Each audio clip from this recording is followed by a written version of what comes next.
열왕기상 18장에 있는 말씀은 그 유명한 엘리야와 아합의 그 대결인데요. 이건 결국은 이제 하나님하고 그 바알과 아세라의 그 보이지 않는 신들의 이제 세계라고 봐야 되겠죠. 근데 이 악한 영들도 굉장히 능력이 많아요. 굉장히 능력이 많은데 여기에서는 악한 영이 아무것도 할 수 없는, 하나님 앞에서 자기를 드러낼 수가 없는 거죠. 그래서 열왕기상 18장은 세 가지 테마가 있습니다. 하나는 아합이 이제 물을 찾으러 가는데 엘리야가 나타납니다. 근데 오바다라는 사람이 하나님의 선지자들을 100명씩 굴에 놔두고 이쪽 저쪽에서 이제 그 양쪽에 놔두고서, 근데 그쪽 지역에는 석회로 된 굴들이 굉장히 많아가지고 사람이 안에 깊이 들어가 있으면 잘 모른답니다.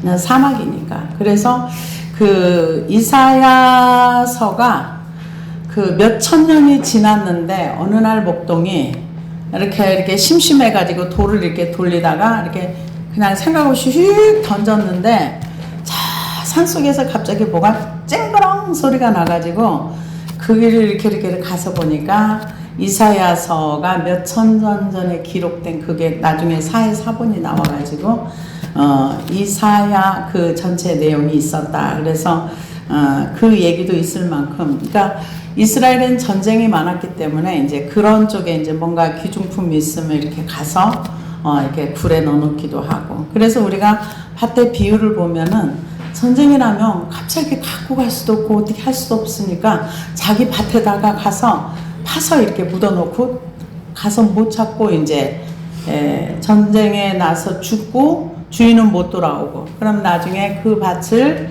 이제 어떤 사람이 농사를 짓다가 그게 발견이 되어지면 그 밭을 자기 돈을 주고 가서 사고 이렇게 해서 자기 걸로 삼았다. 그게 그들 문화의 어떤 그 역사적인 아픔의 이런 거라고 봐야 되겠죠. 근데 여기에서도 지금 우리가 하나님의 행하시는 일을 보면은 하나님이 직접 하시지, 왜 엘리야라는 사람을 불러가지고 내가 말하지 않으면 앞으로 비 안 올 거야 이렇게 얘기하고, 또 나중에 비가 올 때도 하나님의 엘리야의 기도를 통해서 비 오게 하시고, 그리고 이제 그런 어떤 과정을 보면서 하나님이 사람과 함께 일하시는 거, 사람을 쓰시는 거, 하나님의 입이 되고 하나님의 손과 발이 되는 거.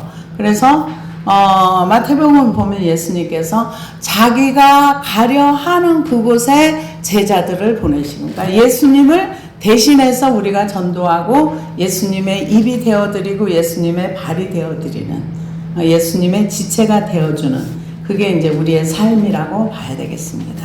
그래서 하나님은 우리를 보는 관점은 뭐냐, 이 사람이 얼마나 똑똑한가, 이 사람이 얼마나 잘났는가, 돈을 얼마나 많이 가지고 있는가, 이 사람이 얼마나 많은 것을 누리는가, 이거는 별로 관심이 없어요.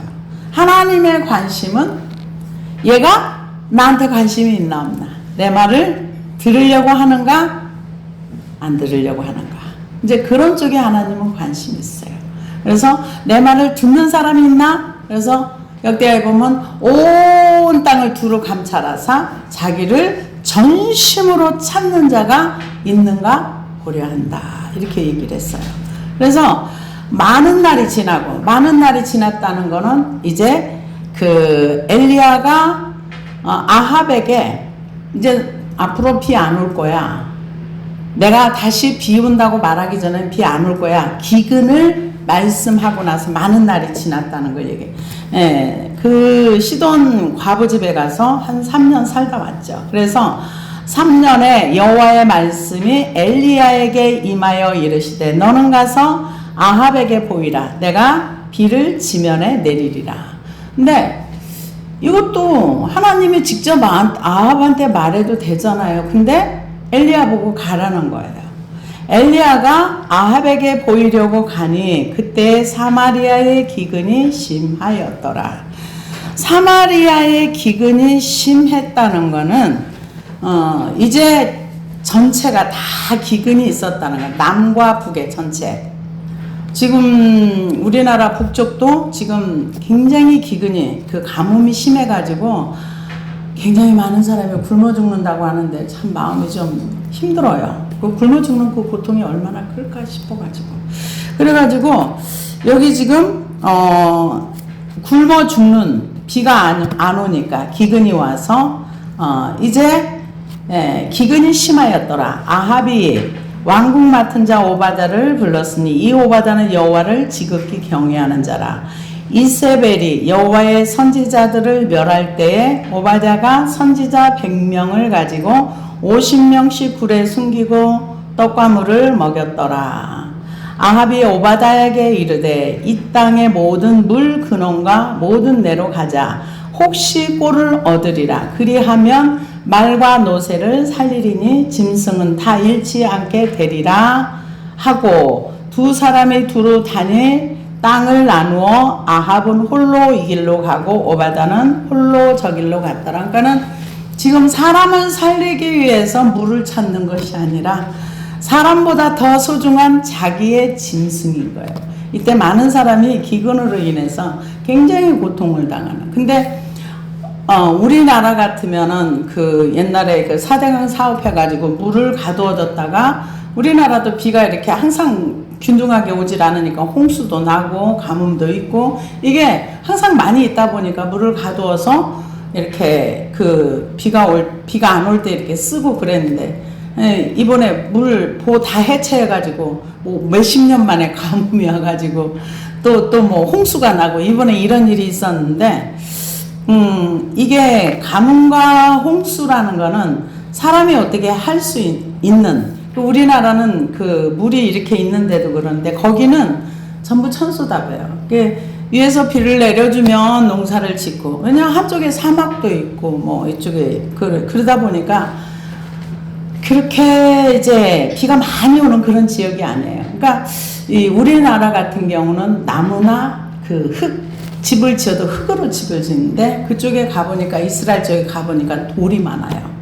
돌로 집을 짓고 로마도 가보니까 돌로 집을 짓고 그래서 몇 천 년이 지나도 그냥 그대로 있는. 근데 지금 여기에서는 비가 안 온다는 거는 이들에겐 굉장히 큰 고통인 거예요. 근데 이제 짐승 때문에 찾으러 간 거예요. 이제 오바다하고 아합하고 다른 길로 갔어요. 오바다가 길에 있을 때 엘리야가 그를 만난지라. 그가 알아보고 엎드려 말하되 내 주 엘리야여 당신이니까. 그가 그에게 대답하되 그러하다. 가서 내 주에게 말하기를 엘리야가 여기 있다 하라. 엘리야가 여기 있다 하라. 나 여기 있어. 너네 저기 아합한테 가서 말해. 그러니까 오바다가 두려운 거예요. 왜 두렵습니까? 이르되 내가 무슨 죄를 범하였기에 당신이 당신의 종을 아합의 손에 넘겨 죽이게 하려 하나이까. 왜냐하면은 엘리야 말고 이때 당시에 수많은 선지자들이 아합의 손에 죽었거든요. 그러니까 만약에 아합이 저기 엘리야가 여기 있어요 그랬는데 갑자기 엘리야가 없어져 버렸어. 그러면 당신 대신 내가 죽잖아요. 두려움이. 그러면서 당신의 하나님 여호와께서 살아계심을 두고 맹세하는 내 주께서 사람을 보내어 당신을 찾지 아니한 족속이나 나라가 없었는데 그들이 말하기를 엘리야가 없다 하면 그 나라 그 족속으로 보지도 못하였 그 나라와 당신을 보지도 못하였다는 맹세를 하게 하였거든. 이제 당신의 말씀이 가서 내 주에게 말하기를 엘리야가 여기 있다 하라 하시나 내가 당신을 떠나간 후에 여호와의 영이 내가 알지 못하는 곳으로 당신을 이끌어 가시리니 내가 가서 아합에게 말하였다가 그가 당신을 찾지 못하면 내가 죽임을 당하리이다. 당신의 종은 어려서부터 여호와를 경외하는 자라. 이세벨이 여호와의 선지자들을 죽일 때 내가 여호와의 선지자 중에 100명을 50명씩 굴에 숨기고 떡과 물로 먹인 일이 내 주에게 들리지 아니하였나이까. 이제 당신의 말씀이 가서 내 주에게 말하기를 엘리야가 여기 있다 하라 하시니 그리하면 그가 나를 죽이리다. 엘리야가 이르되 내가 섬기는 만군의 여호와께서 살아계심을 두고 맹세하노니 내가 오늘 아합에게 보이리라. 오베드라는 사람은 굉장히 신실한 사람입니다. 그런데 우리가 세상에 살면서 나는 이러한 조건 때문에 하나님을 섬길 수가 없어, 이게 해당되질 않아요. 왜냐하면 가장 악한 왕 선지자들이 매일 죽이고 이세벨이 많은 선지자들을 죽일 때 그 중에서 선지자를 100명을 굴에다 놓고 3년을 먹였다는 게 도대체 이게 얼마나 힘든 시간을 지나갔습니까? 그래도 하나님을 믿는, 하나님을 경외하기 때문에 그렇게 했다, 이렇게 얘기하는데, 그러니까는 이 오바댜가 생각할 때는 엘리야가 그냥 동해 번쩍 서해 번쩍 하는 사람으로 보였을 거예요. 왜냐하면은 이 나라 저 나라 다 찾아봤는데 엘리야가 없었어요. 맹세까지 하라 그랬어요. 근데 없었어. 근데 오늘 갑자기 바람처럼 나타나가지고 야 너네 저 아합한테 가가지고 엘리야 여기 있다 하라. 그러니까 만약에 내가 간 사이에 하나님이 엘리야를 이상한 데로 데리고 가버리면 나만 죽잖아요. 지금 그 얘기예요. 그게 굉장히 무서운 거예요. 그래서 오바댜가 가서 아합을 만나 그에게 말하되 아합이 엘리야를 만나러 가다가 엘리야를 볼 때 아합이 그에게 이르되 이스라엘을 괴롭게 하는 자여 너냐. 지금 아합의 마음속에는 뭐가 있는가? 너 엘리야가 네가 그렇게 말했기 때문에 지금 기근이 온 거야. 이 나라에 기근이 온 거는 너 때문이야. 지금 이 마음이 꽉 차 있는 거야. 그러니까 만나자마자 나온 얘기가 뭐야? 너가 그렇게 말해서 그래. 너가 말을 그따위로 해서 지금 기근이 온 거야. 근데 이게 엘리야의 말이냐고요. 하나님이 시킨 심부름의 말이지. 하나님이 하라 그래서 한 거지. 근데 이제 이스라엘을 괴롭게 하는 게 누구냐? 아합이 아니라 엘리야라는 거죠. 근데 우리는 알아야 될 게 뭐냐면 우리를 괴롭게 하는 건 죄입니다. 가정을 파괴하고 사회를 파괴하는 거는 죄예요. 근데 사람들이 그 죄를 몰라요. 관계를 파괴하는 것도 죄예요. 근데 죄를 모릅니다. 그래서 지금 기근이 왔을 때 아합에게 네가 우상 숭배 때문에 이렇게 기근이 왔어. 3년 6개월 동안 이제 비 안 올 거야. 그런데 이 말을 들었던 이스라엘의 어떤 사람도 회개했다는 구절이 없어요. 기근으로 힘들어도 회개는 안 해요. 그러니까 우리가 죄로 인해서 결과물이 내 인생이 힘들고 너무너무 힘들어도 회개는 못하는 거예요. 회개하는 건 은혜입니다. 은혜예요. 그래서 그러면은 엘리야가 그래 나 때문에 그랬어? 그게 아니잖아요. 그가 대답하되 내가 이스라엘을 괴롭게 한 것이 아니라 당신과 당신의 아버지의 집이 괴롭게 하였으니 이는 여호와의 명령을 버렸고 당신이 바알들을 따랐습니다. 그런즉 사람을 보내 온 이스라엘과 이세벨 상에서 먹는 바알의 선지자 450명과 아세라의 선지자 400명을 갈멜산으로 모아 내게로 나오게 하소서. 아합에게 숙제를 줬어요. 너 가서 바알과 아세라 상에서 그 녹을 받고 사는 선지자. 나는 그래서 이게 제목을 잡으면서 이들을 진짜 선지자라고 그래. 또 보고 또 봤더니 선지자더라고요. 제사장이 아니라 선지자라고 얘기를 했더라고요. 그래서 850명인 거죠. 데리고 와 그렇게 얘기를 한 거예요. 아합이 이스라엘의 모든 자손에게 사람을 보내 선지자들을 갈멜산으로 모으니라. 엘리야가 모든 백성에게 가까이 나아가 이르되 너희가 어느 때까지 둘 사이에 머뭇머뭇하려느냐. 여호와께 만일 하나님이면 그를 따르고 바알이 만일 하나님이면 그를 따를지니라 하니 백성이 말 한마디도 대답하지 아니하는지라. 이 얘기는 무슨 얘기냐면은 아합을 통해서 850명 바알과 아세라를 이렇게 데리고 왔어요. 그 대신 백성들도 다 모이고 어디에? 갈멜산에 모였어요. 이 갈멜산은 어디냐 하면은 서쪽으로 지중해 돌출한 지역으로서 남동쪽으로 있는 에스드론 평원이 내려다 보이는 사마리 지역까지 이렇게 능선을 갈멜산이라고 한답니다. 가장 높은 것은 해발 550m이며 북서쪽으로 23km 뻗어진 산맥을 형성하고 있는데요.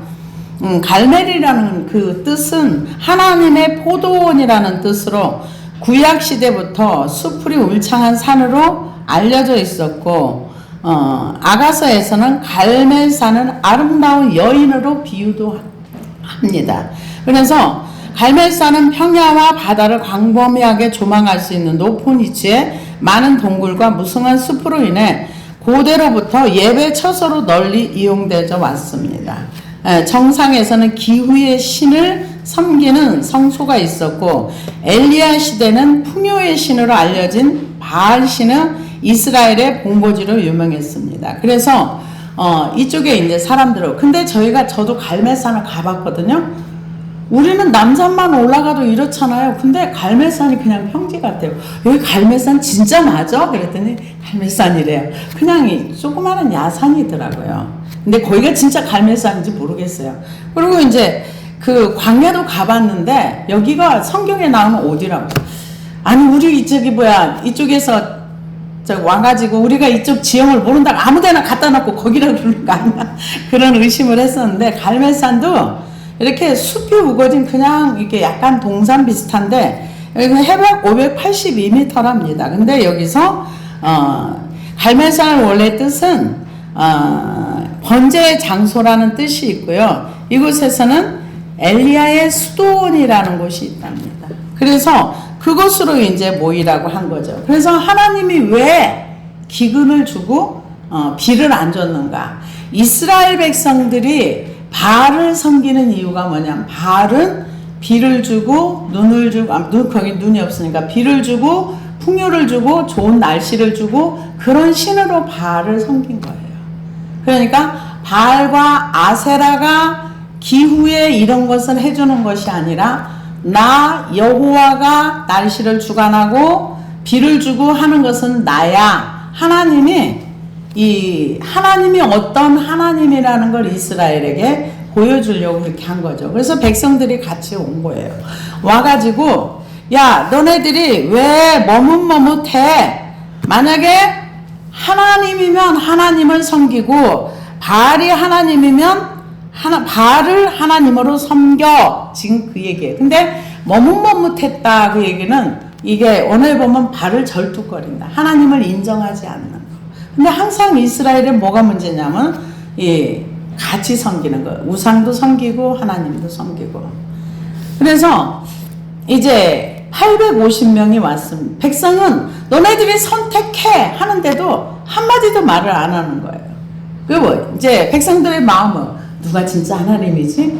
바알이 하나님인가? 엘리야가 말하는 하나님인가? 언약의 백성들임에도 이 정도였다면은 우리 그냥 이방인들은 예수님 믿기가 더 어렵다는 얘기죠. 왜냐하면 이분들은 많은 그 구전을 들었고 조상들을 통해서 하나님에 대해서 많이 배웠어요. 그럼에도 불구하고 이제 이렇게 한 것을 볼 수가 있습니다. 그래서 이제 얘기합니다. 엘리야가 백성에게 이르되 여호와의 선지자는 나만 홀로 남았으나 바알의 선지자는 450명이로다. 그런즉 송아지들을 우리에게로 송아지 한 마리를 택하여 각을 떠서 나무 위에 놓고 불을 붙이지 말며 나도 송아지 한 마리를 잡아 나무 위에 놓고 불을 붙이지 않고 너희는 너희의 신의 이름을 부르라. 나는 여호와의 이름을 부르리니 이에 불러 응답하는 신 그가 하나님이니라. 백성이 다 대답하되 그 말이 옳다 하니라. 선택하라고 할 때는 다 아무 소리 안 하고 있다가 누가 진짜 하나님인지 하늘에서 불을 내려오게 하는 신이 진짜 하나님이야. 그렇게 얘기하니까 다 동의를 했어요. 그러니까 엘리야가 뭐라 그래요? 엘리야가 바알의 선지자들에게 이르되 우선권을 줬어요. 너희는 많으니 먼저 송아지 한 마리를 택하여 잡고 너희 신의 이름을 부르라.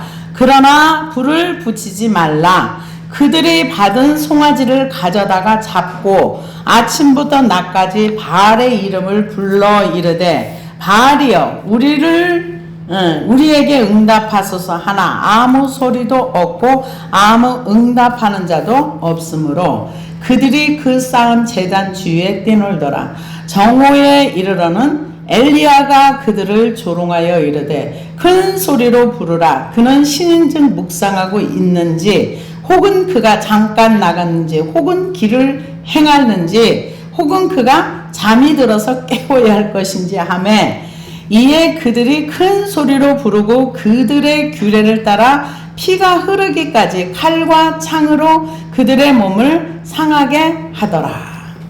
이같이 하여 정오가 지나고 그들이 미친 듯이 떠들어 저녁 소재 드릴 때까지 이르렀으나 아무 소리도 없고 응답하는 자나 돌아보는 자가 아무도 없더라. 엘리야가 모든 백성을 향하여 이르되 내게로 가까이 나오라. 백성이 다 그에게 가까이 가매 그가 무너진 여호와의 제단을 수축하되. 그러니까 지금 사람들이 하루 종일 아침부터 나와서 구경하는 거예요. 뭘 구경합니까? 누구 신이 진짜지? 바알과 아세라 신이 진짠가? 불이 어느 쪽에서 내릴까? 근데 오전에 하다가 오후까지 갔어요. 오후까지 가가지고 근데 여기 거의 무당 수준인 것 같아요. 칼로 자기의 몸을 해하고 피를 흘리고 자해하고 그러면서 이게 850명이 막 뛰고 여기에서 자해하고 막 엄청난 뭔가를 했을 때 그러니까 엘리야가 뭐라 그래? 야, 신을 크게 불러봐. 조롱하는 거죠. 너네 신이 지금 묵상을 하고 있는지 아니면 나갔는지 잠들었는지 신 좀 깨워봐. 빨리빨리 좀 해. 이러면서 비웃고 빈정거리는 겁니다. 그런데 신이 있다 해도 하나님 앞에 못 나오죠. 감히 어딜 나와요? 못 나오죠. 근데 아무 소리 오후 때까지 저녁 소자 드릴 때까지 어떤 역사도 없었던 거예요. 그러니까 이제 백성을 향해서 가까이 오라 이렇게 얘기를 합니다. 아무 소리도 없고 아무 응답하는 자가 돌아보는 자도 없더라. 엘리야가 모든 백성을 향하여 이르되 내게로 가까이 오라. 백성이 다 그에게 가까이 가매 그가 무너진 여호와의 제단을 수축하되. 그러니까 여기가 원래 여호와의 제단이 있어서 예배드리던 장소였어요. 근데 여기 이 장소를 누가 차지했느냐? 바알이 차지했어요. 바알이 차지했어요. 예, 바알이 차지해가지고 그곳에서 이제 바알 제사를 드렸던 거죠. 근데 하나님이 거기를 정리를 해주시는 거죠. 그래서 제단을 수축하되 야곱의 아들들의 지파의 수유를 따라 엘리야가 돌 12개를 취하니 옛 야곱이 옛적에 여호와의 말씀이 임하여 이르시기를 내 이름을 이스라엘이라 하리라 하신 자더라. 그가 여호와 이름을 의지하여 그 돌로 제단을 쌓고 제단을 돌아가며 곡식 종자 두세아 들만한 도랑을 만들고 또 나무를 벌리고 송아지의 각을 떠서 나무 위에 놓고 이르되 통 넷에 물을 채워다가 번제물과 나무 위에 부으라. 이거는 불을 안 붙이겠다는 얘기죠. 왜냐면은 송아지를 이제 잡아가지고 피를 쏟고 번제단 위에 그러니까는 나무를 차곡차곡 이렇게 쌓아놓고 그 위에 송아지를 잡은 걸 벌려놓은 거예요. 그러고 나서 그 위에 물을 붓는 거예요. 그리고 그 옆에 나무 쌓아놓은 그 주변에 도랑을 팠다 그러니까 물이 흐를 수 있도록 그러니까 불이 붙어도 이게 불이 꺼질 수밖에 없는 거죠. 왜냐하면 옆에 물이 있잖아요. 불이 타도 옆에 도랑을 쭉 파가지고 물이 흐르니까. 그래서 번제물과 나무 위에 부으라고 물을 계속 지금 불 붙여야 되는데 물 부으라는 거죠. 또 이르되 다시 그리하라 하여 다시 그리하니 또 이르되 세 번째로 그리하라 하여 세 번째로 그리하니 물이 제단으로 두루 흐르고 도랑에도 물이 가득 찼더라. 그러니까 백성들이 많이 와가지고 물을 여기저기서 퍼다가 막 부은 거예요. 그러니까 도랑에 물이 꽉 차고 이제 12개의 돌을 갖다 놓고 그러고 나서 이제 나무 위에다가 송아지를 각을 떠서 올려놓고 그리고 물 가득 부어놓고 물이 제단으로 두루 흐르고 도랑에도 물이 가득 찼더라.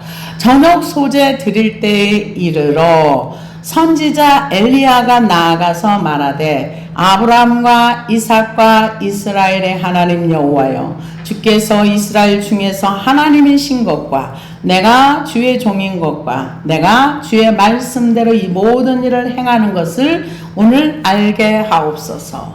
이 얘기는 뭐예요?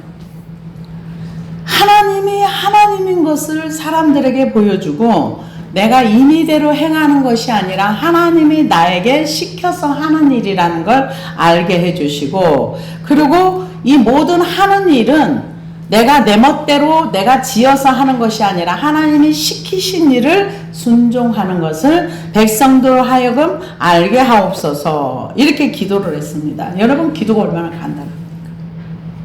굉장히 간단한 기도예요.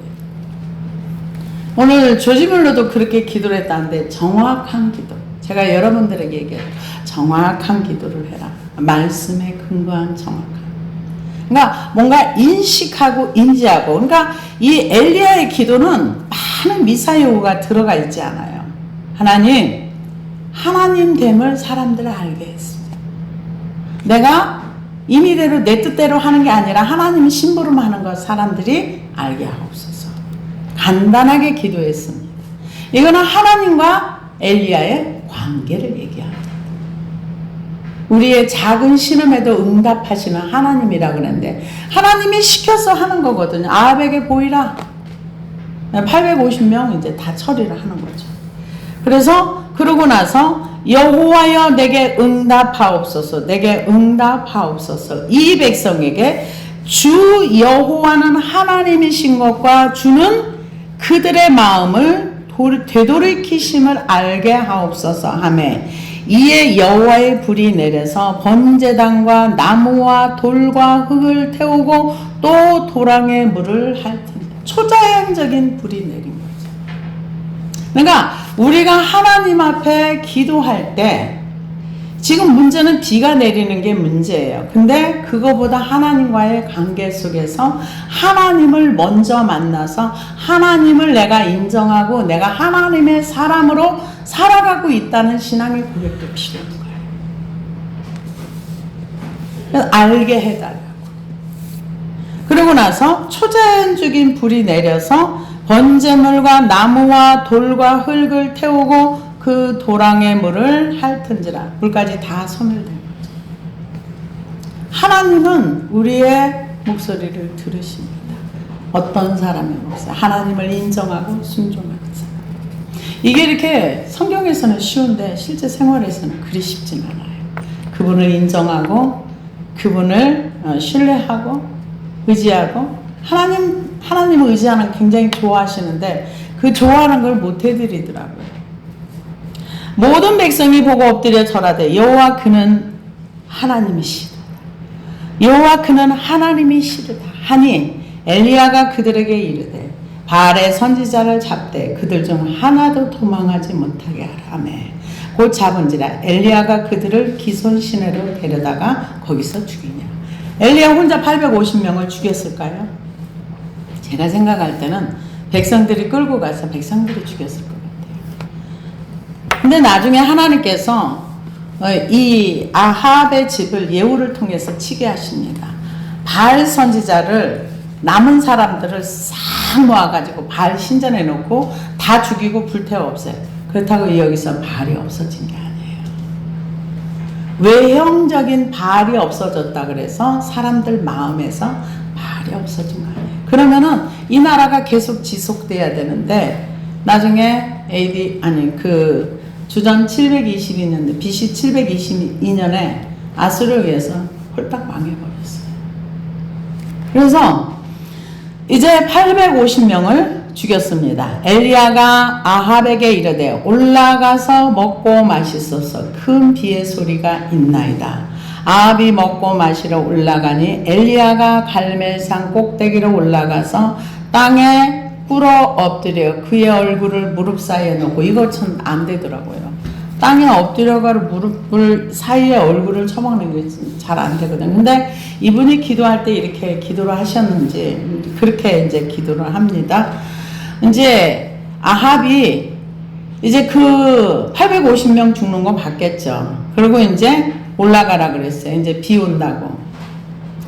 그러고 나서는 우리는 어떻게 생각할 수 있어요? 뭐 하나님이 비 준다고 했으니까 주시겠지. 기도 안 했으면 비 안 왔어요. 기도해야 되는 거야. 하나님이 준다고 해도 우리는 기도를 해야 돼요. 하나님이 명령을 해서 비 안 오기를 기도하라 그래도 기도해야 돼요. 그리고 비 오기를 기도하라고 하면 또 해야 돼요. 하나님 아시면서 뭘 기도하라 그래요? 아니요, 하라면 해야 돼요. 우리는 순종이 필요합니다. 그래서 그의 사환에게 이르되 올라가 바다 쪽을 바라보라. 그가 올라가 바라보고 말하되 아무것도 없나이다. 이르되 7번까지 다시 가라. 7번째 이르러서는 그가 말하되 바다에서 사람의 손만한 작은 구름이 일어나나이다. 이르되 올라가 아합에게 말하기를 비에 막히지 아니하도록 마차를 갖추고 내려가소서 하라 하니라. 조금 후에 구름과 바람이 일어나서 하늘이 깜깜해지며 큰 비가 내리는지라. 아합이 마차를 타고 이스르엘로 가니 여호와의 능력이 엘리야에게 임하매 그가 허리를 동이고 이스르엘로 돌아가는 곳까지 아합 앞에서 달려갔더라. 이게 사람의 이성으로는 이해하기가 어려워요. 하나님이 기도를 하라 그래서 했어요. 근데 했는데 아무것도 안 보여요. 근데 7번까지 이제 사원을 보내서 야, 기도했는데 뭔가 바다에 뭔가 이렇게 있는지 가봐. 그런데 7번 갔는데 6번까지 아무것도 없었어. 7번째 가봐. 우리가 생각할 때는 아니야, 하나님이 비 준다고 했으면 그냥 주면 되지. 내가 기도했잖아. 확인해야 돼요. 확인해야 되고 이 결과물이 나올 때까지 기도해야 돼요. 하나님이 명령한 주시겠다고 한 것도 기도를 하다가 중단하면 안 되는 거예요. 그것이 결과물이 나올 때까지 기도를 해야 되는 거예요. 구름이 떠올라도 그거 붙들고 끝까지 비가 쏟아질 때까지 기도하는 겁니다. 비가 쏟아질 때까지. 그래서 하나님이 뭔가 일을 행하실 때 나에게 기도하라 했을 때는 그 일이 마무리돼서 완성될 때까지 기도를 해야 그 한 단락이 끝나는 겁니다. 그 대신 기도를 정확하게 해야 돼요. 그래서 엘리야가 가뭄을 예언하고 가뭄이 끝나는데, 근데 이 광경을 엘리야가 이렇게 예언했다는 얘기를 다 알았을 거예요, 이스라엘에서. 근데 한 사람도 회개했다는 내용이 없어요. 여러분, 우리 지금 앞으로 이런 날씨가 지금은 온난화가 아니라 이제 지금 뭐라 그러더라? 날씨 기후 변화가 이제 언어가 바뀌었더라고요.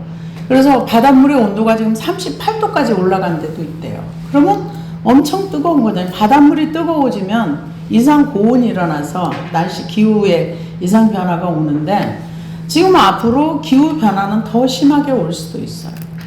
지금 엄청난 어떤 이런 일이 올 때 대부분의 이제 이런 것이 오면은 그냥 그런가 보다 이게 아니라 우리는 기도해야 돼요. 이 가뭄이 왔을 때, 기근이 왔을 때, 이제 저 북쪽에 지금 우상숭배 심하잖아요. 몇 년 동안? 70년 동안. 70년 동안 우상숭배가 심하니까 가뭄과 기근이 올 수밖에 없죠. 그럼에도 불구하고 그곳에 하나님을 믿는데 목숨을 내놓고 믿는 분들이 오염되지 않은 신앙을 가진 분들이 많답니다.